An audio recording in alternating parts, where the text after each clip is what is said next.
الله الرحمن الرحيم.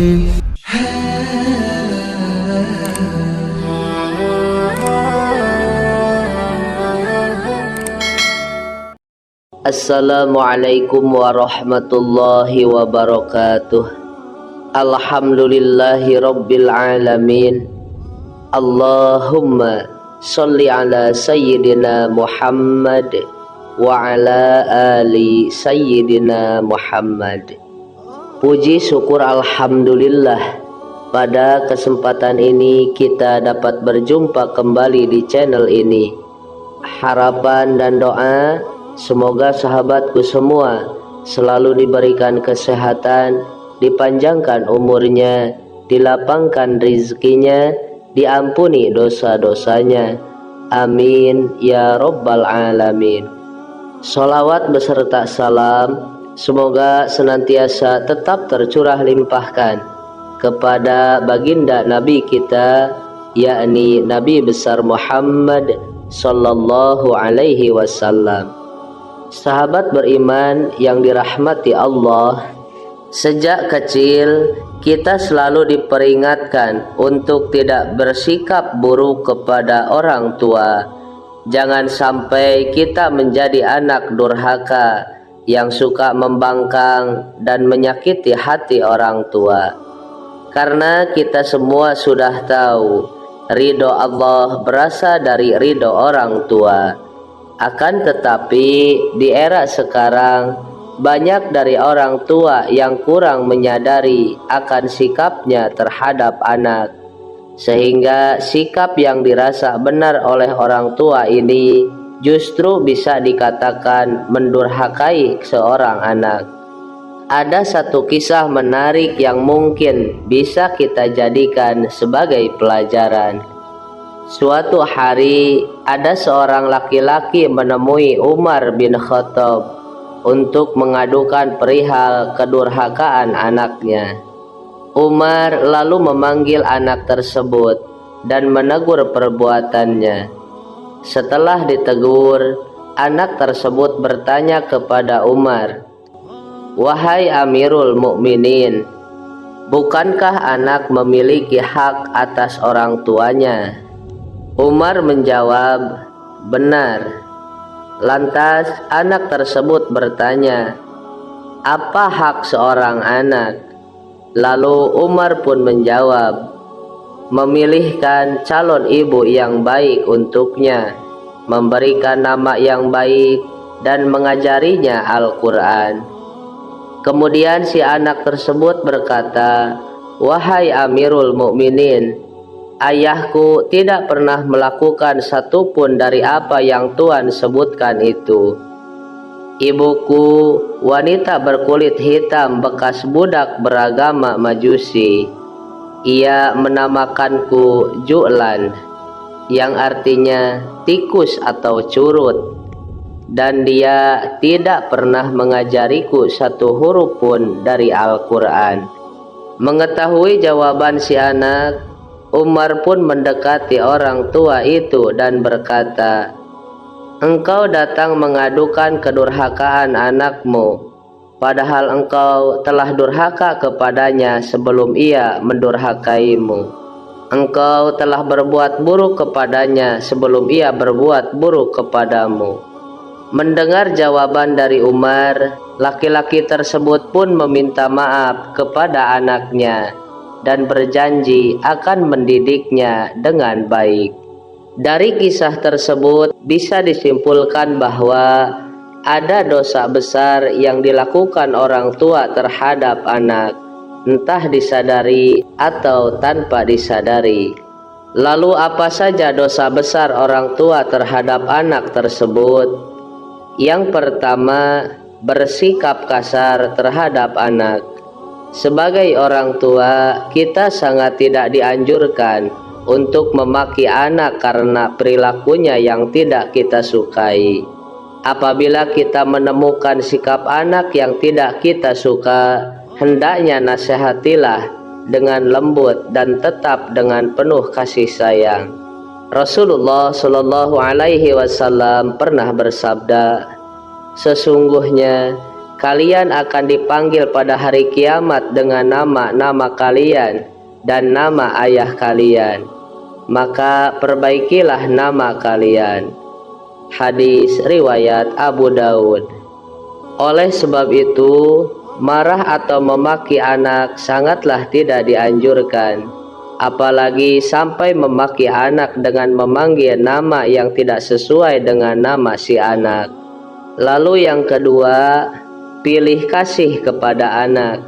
Orang tua yang memiliki anak lebih dari satu sangat tidak dianjurkan pilih kasih atau bahkan memberi lebih kepada anak kesayangan dibanding dengan anaknya yang lain, sehingga yang terjadi adalah ada anak lain yang merasa terabaikan. Sikap pilih kasih orang tua kepada anak bisa memicu putusnya tali silaturahmi antar sesama anak dan bisa menyebabkan kecemburuan sosial di antara anak-anak yang lain. Dalam hadis sahih yang diriwayatkan oleh Imam Muslim pernah dijelaskan bahwa Nu'man bin Bashir pernah bercerita, "Ayahku mengimpakkan sebagian hartanya untukku." Ibuku Amrah binti Rawahah kemudian berkata, "Saya tidak suka engkau melakukan hal itu," sehingga menemui Rasulullah. Ayahku kemudian berangkat menemui Rasulullah Shallallahu Alaihi Wasallam sebagai saksi atas sedekah yang diberikan kepadaku. Rasulullah berkata kepadanya, "Apakah engkau melakukan hal ini kepada seluruh anak-anakmu?" Ia berkata, "Tidak." Rasulullah Shallallahu Alaihi Wasallam berkata, "Bertakwalah kepada Allah dan berlaku adillah kepada anak-anakmu." Ayahku kemudian kembali dan menarik lagi sedekah itu. Hadis riwayat Muslim. Dari hadis tersebut bisa disimpulkan bahwa kita sebagai orang tua sangat dianjurkan untuk berlaku adil kepada setiap anak menurut kebutuhannya masing-masing. Oleh sebab itu, sebisa mungkin hindari pilih kasih kepada salah satu anak kita, karena dengan berlaku adil menurut porsinya, insya Allah akan terjalin silaturahmi antar anak sampai kapanpun. Lalu yang ketiga, membanding-bandingkan anak. Kebiasaan orang tua yang membanding-bandingkan anak akan menimbulkan perasaan rendah diri pada anak yang lain. Apalagi jika hal yang dibandingkan adalah sesuatu yang di luar kemampuan anak, atau justru yang menjadi kelemahan dari si anak. Hal ini akan mempengaruhi pikiran juga perasaan dari anak ke orang tua. Contoh mudah yang bisa kita lihat atau bahkan sering kita lakukan sendiri adalah membandingkan nilai pelajaran anak dengan temannya yang memiliki nilai jauh lebih tinggi. Padahal kita semua tahu, belum tentu setiap anak mempunyai kemampuan yang sama. Bisa jadi si anak lebih cerdas dalam matematikanya, namun lemah dalam bahasa. Apabila hal tersebut terjadi pada salah satu anak dari saudaraku semuanya, maka yang harus kita lakukan adalah menguatkan hati si anak dan mendukung sepenuhnya apa yang menjadi bakat dari si anak tersebut. Yang keempat, mengekang kebebasan anak. Membiarkan anak bermain adalah salah satu hal yang sangat penting dalam masa pengenalan lingkungan dan menemukan jati dirinya. Yang terpenting adalah tetap harus diberikan arahan mana yang baik dan mana yang kurang baik. Akan tetapi tak jarang kita sebagai orang tua justru malah mengekang kebebasan anak dalam bergaul dan bermain dengan teman yang diinginkan. Karena kita semua tahu tujuan mengekang atau tidak memberikan kebebasan bermain supaya anak tidak terjerumus ke pergaulan yang salah. Hal tersebutlah yang akan menjadikan si anak mampu berpikir dan mendapatkan pelajaran penting perihal perbedaan dan mampu membedakan mana yang harus ia teruskan berteman, mana yang harus ia jauhi. Oleh sebab itu, hindari kekhawatiran yang berlebih terhadap anak. Yang terpenting adalah keterbukaan anak dengan orang tua harus tetap terjaga. Tujuannya supaya si anak akan lebih nyaman bercerita kepada orang tua apabila ada suatu masalah yang belum bisa diselesaikan. Disinilah kesempatan kita sebagai orang tua untuk mengarahkan dan memberikan pengetahuan kepada anak mengenai baik dan buruknya akan suatu hal. Yang kelima, mendoakan keburukan kepada anak. Berdoa bukan hanya di setiap selesai mengerjakan ibadah saja, bahkan ucapan yang keluar dari mulut orang tua semuanya bisa dikatakan sebagai doa. Terkadang kita sebagai orang tua tidak sadar apabila mendapati anak yang tidak mematuhi perintah, kita langsung berkata buruk kepada anak.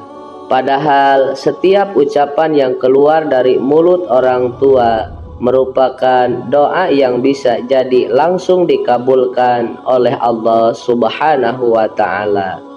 Abu Hurairah radhiyallahu anhu berkata bahwa Rasulullah Shallallahu alaihi wasallam pernah bersabda, ada 3 doa yang dikabulkan: doa orang yang teraniaya, doa musyafir, dan doa keburukan orang tua atas anaknya.